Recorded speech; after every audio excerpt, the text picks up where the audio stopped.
Demain, c'est la Toussaint. Vous serez sans doute nombreux à vous recueillir sur la tombe de vos proches. Qu'elle survienne après une maladie ou un accident, la mort d'un être cher est l'une des épreuves les plus marquantes et difficiles à traverser.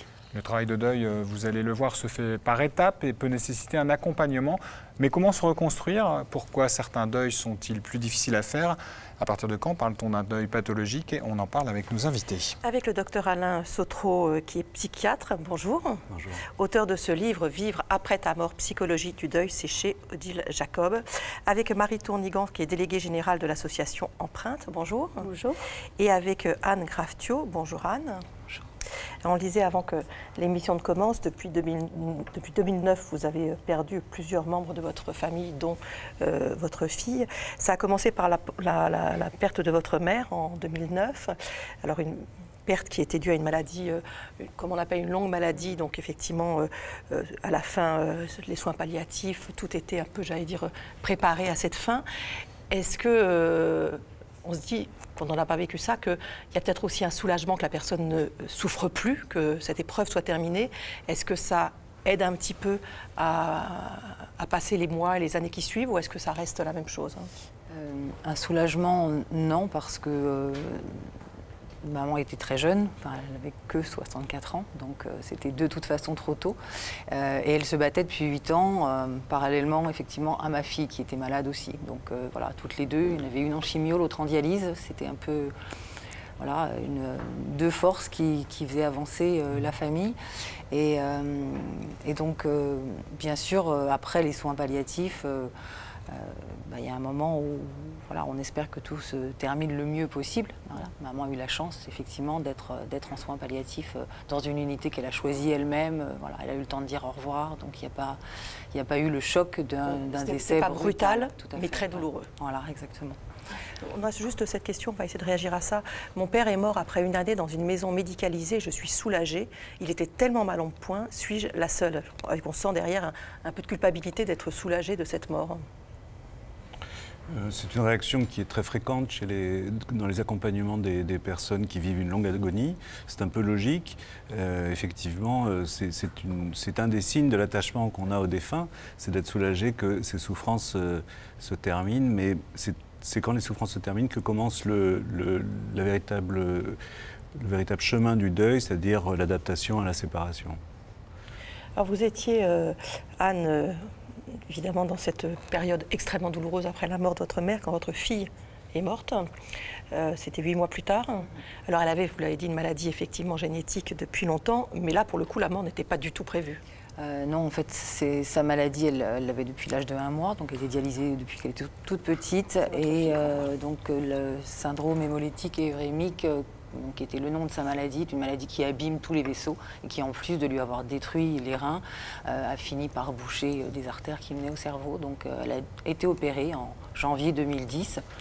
Elle était en attente d'une deuxième greffe de rein, elle avait été greffée à 18 mois et pour pouvoir la greffer une deuxième fois, il fallait absolument faire cette opération. Voilà, sans quoi c'était pas envisageable. Donc c'était pour elle une étape de plus dans sa maladie. Et elle l'attendait parce que effectivement, elle voulait être greffée, elle voulait sortir de la dialyse. Elle avait pratiquement été dialysée pendant 13 ans, donc c'était très important pour elle.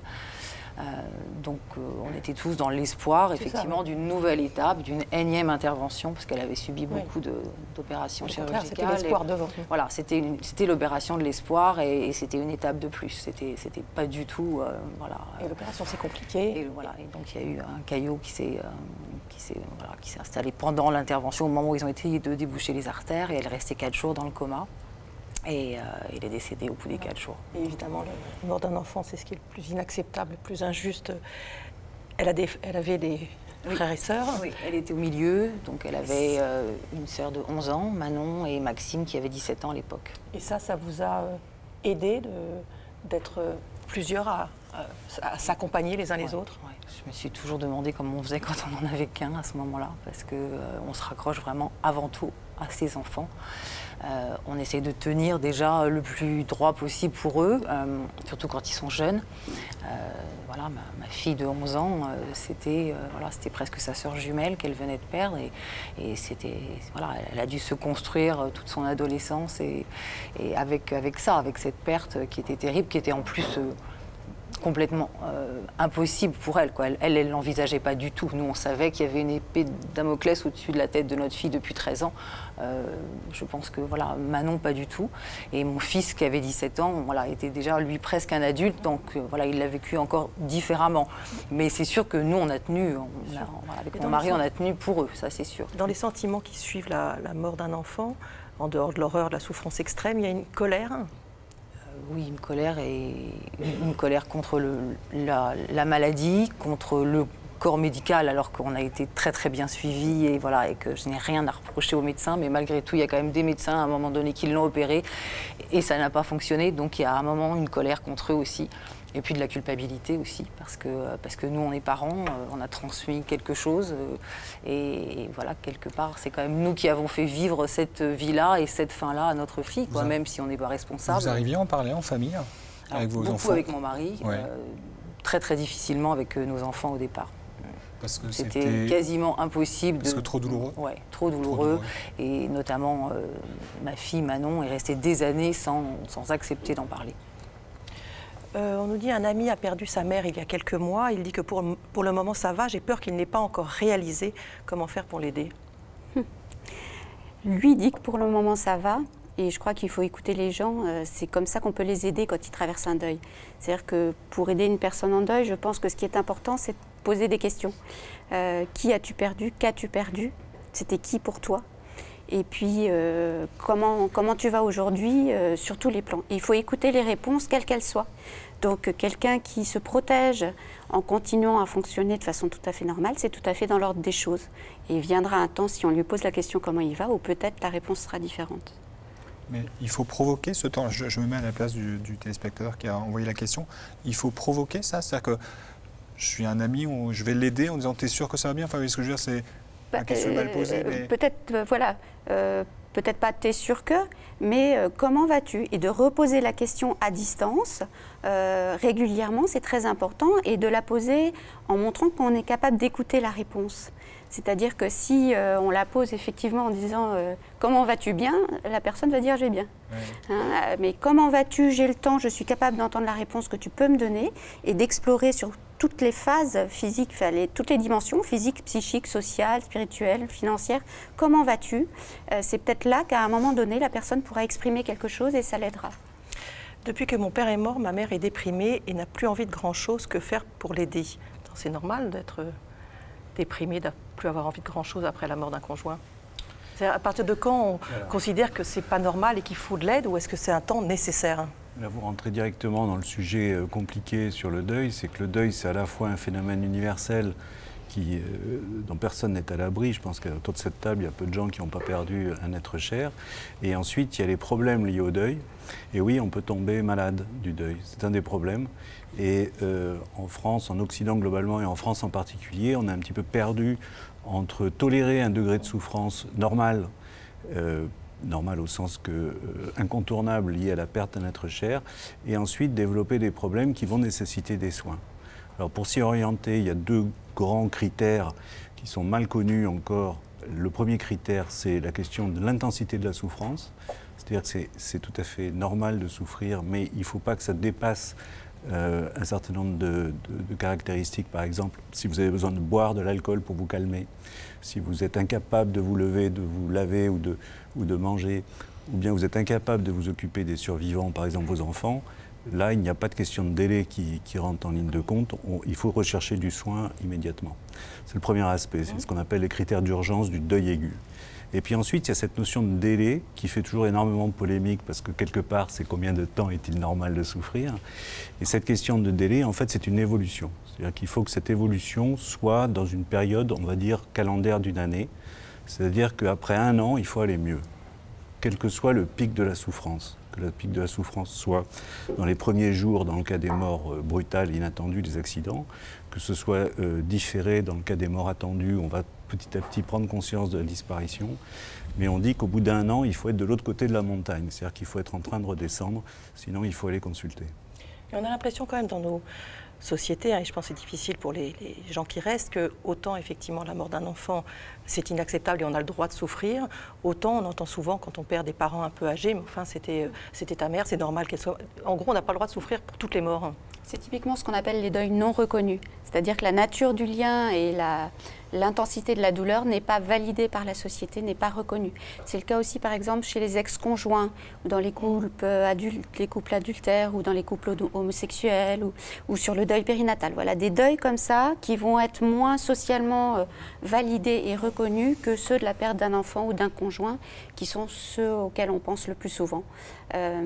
Nous, à l'association, on parle plus de 2 ans pour aller en phase de reconstruction. Donc la temporalité du deuil est vraiment quelque chose qui est au cœur du vécu de deuil, qui permet de transformer la relation extérieure à un lien intérieur. Et ça peut prendre vraiment très très très longtemps. Françoise nous dit que son mari est mort après quelques années de maladie d'Alzheimer. Cette solitude est très compliquée. Comment retrouver un lien avec la vie? On va parler des groupes de parole. Oui, parce que parmi les deuils particulièrement douloureux, il y a bien sûr le deuil le décès du conjoint. En France, on compte 5 millions de veufs et de veuves. Pour eux, l'association Dialogue et Solidarité propose un accompagnement spécifique avec notamment des groupes de parole. Marie Guyot et Christian Gallet ont assisté à l'une d'entre eux. Comment allez-vous? Qu'est-ce que vous avez vécu depuis le mois dernier? Une fois par mois, ces personnes se retrouvent pour un groupe de parole. Toutes sont là pour partager leurs difficultés liées à la perte de leur conjoint. Et j'ai des hauts, j'ai des bas. Hier soir, j'ai eu une crise de pleurs à 4h30 du matin. Ça faisait un petit moment que ça m'était pas arrivé de pleurer comme ça chaudement. Et voilà quoi. Il y a des hauts, il y a des bas. Et c'est vrai que là, j'ai pas trop d'envie. Enfin, j'ai pas l'énergie. Vous vous sentez fatiguée en ce moment? Oui, très fatiguée. Très fatiguée? Oui. Et vous voulez expliquer? Le fait d'être seule pendant les vacances. Parce qu'on était enseignants tous les deux. Alors donc les vacances font un gros vide. Combler ce vide et apprivoiser le sentiment de solitude, c'est ce qu'apprend Richard depuis bientôt 2 ans. Vous avez l'impression qu'il n'y a plus rien, parce que votre vie en fait était centrée sur votre vie avec l'autre. Et mon épouse n'étant plus là, à un seul coup vous vous retrouvez en vous demandant ce que vous faites au milieu de ce vide. Comme la plupart, Karine a choisi de ne pas rester seule après le décès de son mari. Depuis 1 an, elle s'est installée chez sa mère. C'est sûr qu'il y a un certain confort chez maman. Je suis pas seule. Bon, on s'entend quand même assez bien. Mais il y aura bien un jour où il faudrait bien que je retourne vivre chez moi, chez nous, sans Thierry. Et pour l'instant, je ne sais pas, j'en sais rien. Je pense que ça a des échos, ça, pour d'autres dans le groupe. Je trouve que c'est super personnel, en fait. Enfin, c'est vrai que là, moi, j'en ai besoin, mais j'arrive pas trop à me réjouir non plus de ce nouvel appartement. Je sais pas. Tout le monde était super content autour de moi aujourd'hui, et puis je pense que j'étais la moins enthousiaste. Je sais pas, c'est pas un projet que j'ai choisi, donc on verra. Écouter le parcours de chacun, c'est aussi un moyen de se rassurer. En voyant le chemin des autres, ils se disent et ils se rendent compte qu'eux-mêmes cheminent. Et ça, c'est très important, parce que ça donne des repères. Et ça permet de s'assurer que ce processus de deuil est en cours et que ça avance, même si ça avance tout doucement. Vous êtes ému. Laissez couler les larmes. On va continuer, sachant que là, il y a des thèmes qui ressortent. Des thèmes autour de comment continuer, faire des choix, décider de voir le monde autrement. Si tous disent que ce deuil les a profondément changés, Lorella évoque aussi une force et une envie de vivre décuplée. Le temps de vie, là, maintenant pour moi, il est très important. Ouais. J'ai envie de relativiser par rapport aussi à les choses qui m'arrivent dans la vie. Et si j'ai quelque chose à dire, c'est vraiment direct. Et ça, non, mais c'est... Oui, non, mais ça m'est... Oui, moi aussi, hein, quand quelqu'un maintenant me voilà. Me voilà. J'ai envie de dire, attends. Oui. Oh. Ouais, voilà. Avec là ce que j'ai vécu, la force que j'ai, Reste à ta place. Tu restes à ta place et moi je te dis ce que je pense. Et qu'avant je le faisais peut-être pas trop. Et du coup c'est aussi beaucoup de remise en question. Ouais. Et avec ce deuil-là qui m'a transformée, quelle personne en fait j'ai envie d'être. Le but de ces échanges, retrouver l'espoir et faire à nouveau des projets.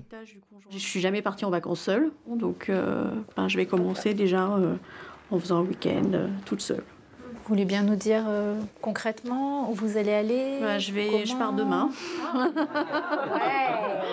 Une trentaine de groupes comme celui-ci existent à travers la France et permet à 500 personnes chaque année d'échanger pour mieux se reconstruire. Anne, quand votre fille est morte, votre frère était déjà malade, il avait une tumeur au cerveau. Vous l'avez accompagné, il est mort 3 ans plus tard. Vous étiez très liés. Est-ce que, au-delà de la souffrance que vous a apporté ce nouveau deuil, est-ce que ça vous a aidé aussi peut-être à comprendre ce que vos enfants avaient vécu à la mort de leur sœur? Complètement, parce que c'est vrai que j'avais qu'un frère et ça a été encore une autre épreuve, encore différente. Parce que c'était un frère, c'est l'enfance, quand on s'entend bien avec son frère ou sa sœur, on partage des choses qu'on n'a jamais partagées avec quelqu'un d'autre. Donc on était très complices. C'était quelqu'un qui m'accompagnait beaucoup aussi dans l'éducation de nos enfants, qui nous aidait beaucoup par rapport à la maladie de Marie. Donc il était là aussi pour Marie jusqu'à la fin et ça a été vraiment compliqué de le voir partir à son tour, quoi. Je me suis dit, c'est pas... Là, il y a eu vraiment un sentiment d'injustice, mais pour toute la famille, quoi. Je me souviens d'avoir retrouvé un mot de Manon, justement, qui avait écrit à Dieu en lui disant « Si tu existes, laisse notre famille tranquille ». C'était trop, quoi. Là, ça allait beaucoup trop loin. Et en même temps, moi, ça m'a obligée à être à nouveau dans l'action, quoi. Après avoir accompagné ma fille pendant 13 ans, mon frère a eu lui aussi besoin de moi. Il était seul à ce moment-là. Et mon papa était très très mal et vivait aussi très très difficilement tout ça. Et donc je suis repassée dans le statut d'aidant, comme je l'avais été pendant 13 ans, avec ma fille, avec maman, pour mon frère jusqu'au bout. Donc, on dit souvent que dans le deuil, il y a différentes phases. Vous avez l'impression, vous, de vivre ces phases-là ? Je ne sais pas si elles existent vraiment. C'est sûr, en colère, désespéré, plein de culpabilité au début. Oui. Et puis après, il y a un temps où on accepte, ça c'est sûr. Je pense que là, on le vit tous à des moments différents. Mais par exemple, la colère, ma fille de 11 ans, elle l'a gardée en elle jusqu'à il y a encore très peu de temps. Enfin, je ne peux pas dire. Peut-être qu'elle va me dire ce soir, je l'ai encore. En tout cas, voilà, on a vraiment ressenti ça. Moi, j'ai été en colère beaucoup moins longtemps, ça c'est sûr. Parce que je me suis dit que tout ce que je pouvais continuer à faire, ça méritait pas d'être en colère, quoi. Ça méritait d'utiliser mon énergie autrement, en tout cas. Ces phases dont on parle, effectivement, qui sont classiquement décrites, c'est un parcours inévitable pour toute personne qui est en deuil, ou c'est quelque chose qui varie selon les gens? Non, il y a une grande confusion dans cette histoire de phase de deuil. On parle de stade de deuil. En fait, le chemin du deuil, il est strictement individuel. Pourquoi? Parce que la relation qu'on a au défunt est strictement individuelle et donc il y a une infinité de processus de deuil. Ces phases ont été décrites avec des intérêts pédagogiques, mais beaucoup de limites du point de vue de leur pertinence. Par exemple, la colère dont parlait Anne, c'est évident qu'elle est maximale dans le cas d'une mort accidentelle d'un enfant. Elle est pratiquement inexistante dans le décès d'une personne âgée à la fin d'une très longue maladie. Donc c'est pas très éclairant. Ce qu'il est important de comprendre, c'est qu'il y a un chemin individuel qui va tourner autour d'un certain nombre de signes émotionnels ou de ressentiments, dont la colère et la culpabilité. Mais je crois que ce qui est très important de dire, c'est que le symptôme, l'émotion centrale du deuil, c'est l'état de manque. C'est d'ailleurs l'état de manque qui est spécifique au phénomène du deuil. L'angoisse, la colère, la tristesse sont partagées avec beaucoup de situations de la vie quotidienne. Et il faut absolument respecter ce temps individuel et pouvoir écouter ce temps individuel comme étant le reflet de la relation réelle de l'endeuillé avec son défunt. Et je me permets de dire 2 choses importantes à ce sujet, à mon sens. La première, c'est que pour un même défunt, c'est-à-dire pour un père notre mari, les enfants vont avoir un deuil différent parce que la relation au père est différente. Le frère va avoir un deuil différent parce que la relation au frère. Donc on voit bien qu'au sein même du même événement de perdre un tel, tous les deuils vont être différents, et c'est normal. Et l'autre point que je me permets de dire, c'est que le deuil des enfants, c'est-à-dire les enfants endeuillés, pas la perte des enfants, les enfants endeuillés ont une structure de deuil qui est tout à fait différente de celle des adultes. On dit souvent que le deuil est retardé, plus l'enfant est jeune, plus le deuil est retardé, et ça crée une grande incompréhension dans l'écoute des enfants qui sont toujours un petit peu en décalage, c'est-à-dire qu'ils vont assez bien en deuil aigu quand les adultes vont mal, et malheureusement quand les adultes se sont récupérés, l'enfant lui va exprimer du deuil qui ne sera pas forcément écouté. C'est un des gros problèmes culturels que nous avons. C'est ce que vous avez essayé d'expliquer dans cette brochure Le deuil, une histoire de vie, qu'on peut trouver sur le site de votre association, empreinte-asso.com. Oui, absolument. Anne en parlait tout à l'heure, de la difficulté autour du décès de sa fille, de parler avec la fratrie. Et on le voit à l'association, on fait des entretiens familiaux, on fait des groupes pour les enfants, pour les adolescents, pour qu'ils puissent s'exprimer et comprendre ce qui leur arrive. En fait, les personnes qui vivent un deuil ne sont pas informées sur le fait qu'elles vont vivre un deuil. Et ni les enfants ni les adolescents ne connaissent ce mot. Donc parmi les choses qu'on peut permettre à travers ces rencontres, c'est voilà, ce qui t'arrive, ce que tu vis, ça s'appelle un deuil. Et un deuil, voilà ce que c'est ça la définition d'un deuil. Et ça prend longtemps. C'est juste d'informer sur ce qu'on va vivre.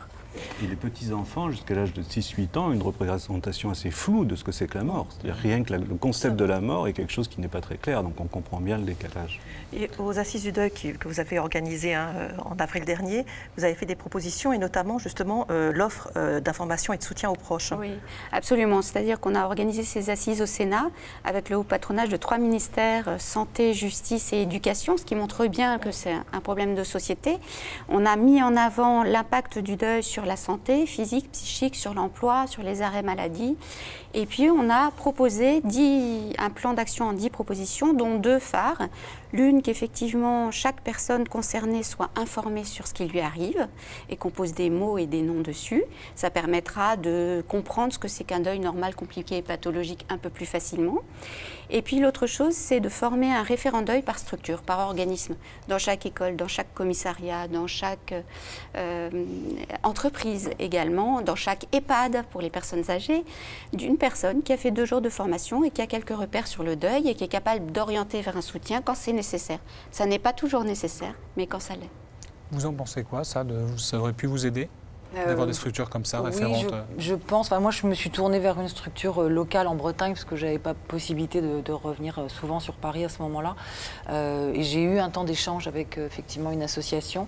Et puis après, j'ai pas forcément eu le temps, mais je pense que c'est une très bonne chose. Pour mes enfants, je pense que si j'avais été en région parisienne et si j'avais eu cette possibilité-là, j'aurais peut-être insisté pour qu'ils participent à ça, c'est sûr. Je pense qu'avec leur juste une chose, ça existe aussi en région, pas assez, mais tout de même ça existe. Et sur notre site, on a un répertoire national des structures d'accompagnement de deuil qui vous permet dans chaque région de trouver le soutien qui existe près de chez vous. Il y a une expression aujourd'hui qui est plus que galvaudée et imposée systématiquement, c'est l'expression faire son deuil. C'est quelque chose qui vous énerve? Oui, ça m'énerve. C'est comme si on faisait son lit ou sa vaisselle, ça ne veut rien dire. On n'est pas dans une action. C'est quelque chose qui... on avance doucement et on avance tous différemment, vous l'avez dit. Donc il n'y a pas... Mais c'est quelque chose que la société impose. C'est-à-dire qu'en gros, on a le droit de pleurer, d'être un peu mal pendant un an. Voilà. Puis après, il faut sortir de là, quoi. Il faut forcément... aller bien tout le temps, quoi. Donc ça je pense qu'effectivement, c'est pas... On ne se connaît pas, on ne s'est pas rencontrés avant cette émission. Je vous sens très en paix avec vous-même. Est-ce que vous pensez qu'un jour vous pouvez être heureuse, à nouveau heureuse? Alors, je dirais que quand on a vécu tout ça, on est toujours sur un fil entre... la douleur qui nous rattrape, à n'importe quel moment, et puis le bonheur qu'on peut effectivement... auquel on a encore le droit, avec les autres et avec sa famille. Et puis moi, je fais beaucoup de choses au niveau associatif pour le don d'organes auprès d'enfants polyhandicapés, etc. Et ça, c'est du bonheur au quotidien. Donc oui, bien sûr qu'on peut être heureux après. Ouais. Merci beaucoup à tous les 3 d'être venus. Je rappelle votre livre, Alain Sautreau, Vivre après ta mort, psychologie du deuil, c'est chez Odile Jacob. Et puis les coordonnées des associations et notamment Empreinte sera évidemment sur le site d'allodocteur.fr. Voilà, demain on se retrouve pour une émission spéciale. C'est une première. Vous allez pouvoir le voir ou revoir le meilleur de nos chroniques, de nos reportages, de nos invités. Bref, le meilleur du magazine de la santé. Ça s'appelle un best-of en fait, c'est ça? Eh ben, c'est parfait. Ce sera suivi d'un Allodocteur sur la mémoire. Et puis lundi, on se retrouve pour parler du cancer de la prostate. Alors, je dis on se retrouve. retrouve pas parce que je vous laisse les clés de la maison, celle de mon bureau, et je vous retrouve la semaine suivante. Voilà, je prends une petite semaine de vacances. Bon Merci week-end. beaucoup. Merci au revoir. beaucoup, au revoir.